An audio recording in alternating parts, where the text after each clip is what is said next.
ప్రభువు పేరట మీ అందరికీ శుభాభివందనములు. ఈరోజు మన అనుదిన వాక్య ధ్యానమైన ఎడారిలో సెలయేళ్లలోని వాక్యము. మీ దేవుడు సెలవిచ్చిన మాట ఏదనగా, నా జనులను ఓదార్చుడి ఓదార్చుడి. యెషయా గ్రంథము 40వ అధ్యాయము 1-2 వచనములు. నీ దగ్గరున్న ఓదార్పును పోగు చేసుకొని ఉండు. ఇది దేవుడు యెషయా ప్రవక్తకిచ్చిన ఆజ్ఞ. ఓదార్పు లేని హృదయాలతో ప్రపంచమంతా నిండిపోయింది. ఈ గొప్ప సేవకు నువ్వు సరిపోతావు.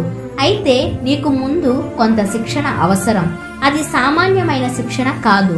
నువ్వు పూర్తిగా సుశిక్షితుడివి కావాలంటే ఈనాడు ప్రపంచంలో లెక్కలేనన్ని హృదయాల్లోంచి రక్తాన్ని కన్నీళ్లని పిండుతున్న శ్రమలనే నువ్వు కూడా ముందుగా భరించాలి.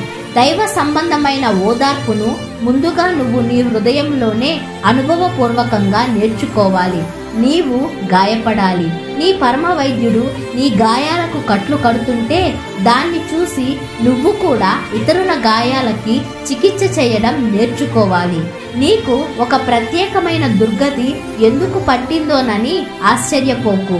కొన్నేళ్లు ఆగు. అలాంటి స్థితిలోనే ఉన్న కొందరు ఓరడింపు కోసం నీ దగ్గరికి వస్తారు.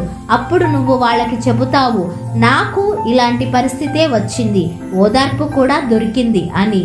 నువ్వీ మాటలు చెబుతూ దేవుడు ఒకప్పుడు నీకు పూసిన ఔషధాన్ని వాళ్ళకి పూస్తూ వాళ్ళ కళ్ళల్లోని ఆశల మెరుపుల్ని, నిష్క్రమిస్తున్న నిరాశల చీకట్లని చూసినప్పుడు అప్పుడు దేవుణ్ణి కొనియాడతావు. నీ జీవితంలో ఆయన నేర్పిన క్రమశిక్షణ కోసం, ఆయన అనుగ్రహించిన గొప్ప అనుభవాల కోసం కృతజ్ఞుడవై ఉంటావు. మనల్ని దేవుడు ఓదార్చేది మనల్ని ఓదార్చడానికే కాదు, మనల్ని ఓదార్చేవాళ్ళుగా చెయ్యడానికే. గులాబీ రేకును చిదిమి వెయ్యాలట. అలా చేస్తేనే వచ్చేది పరిమళ తైలమట.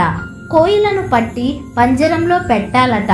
అప్పుడే నిశ్శబ్దంలోంచి దాని పాట మోగుతుందట. ప్రేమరక్తం ఒలకలాట, స్నేహాశ్రువులు చిందాలట. అప్పుడే వాటికి ఈ లోకంలో సార్థకతట. విలువైన వాటన్నిటి కథలన్నీ ఇంతేనా? వాటి బ్రతుకుల్లో సుఖం లేదా ఏ రవ్వంతైనా? అవును, నలిగిన రాత్రులు, బంధించిన పంజరాలు, నాటుకున్న ముళ్ళు, ఇవే మనకు దీవెనలు.